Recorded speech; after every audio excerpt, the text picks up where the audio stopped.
I'm not going to reuse the line useful idiot, but apparently we do have some resolution for Mayor Eric Adams, as a judge has dismissed the corruption case against him and criticizes the Trump administration deal that basically got us here, which should have happened. A federal judge has actually dismissed the corruption case. It's actually done against New York City Mayor Eric Adams. It's got a lot of people fired in the process who didn't want to do that.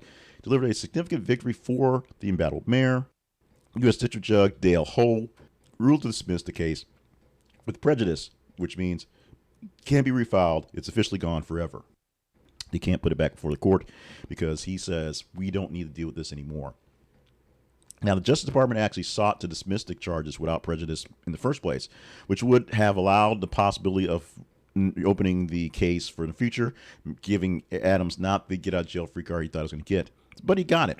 But Judge Hoge actually criticized the approach that the government went to, suggesting it could have perceived as a political maneuver to gain leverage over Mayor Adams, essentially offering him a favor for that get-out-of-jail-free card that he wanted, which is exactly what he wanted.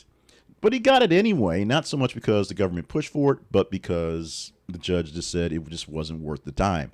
Basically saying it more beholden to the demands of the federal government than to the wishes of his own constituents.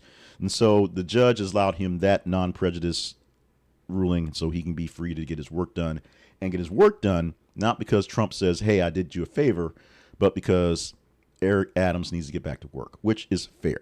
That's fair. Now, the biggest things going on is the reason why he was actually charged in the first place. Allegations of bribery, accepting illegal campaign contributions from Turkey for whatever, why he was hooking up with Turkey. He's in Turkish sitcoms. It's just a thing, but it's just what it is. Judge Ho's ruling does not actually have exoneration. In fact, he said so, but it does not address the actual merits of the case. But it's gone. It is done. Now Mayor Adams faces working to run New York City, which he was already doing, and facing some challengers for his next election, including Governor Andrew Cuomo, who's looking for his comeback, his redemption story, and wants to dunk on Eric Adams in the process. Will it work out that way? We shall see.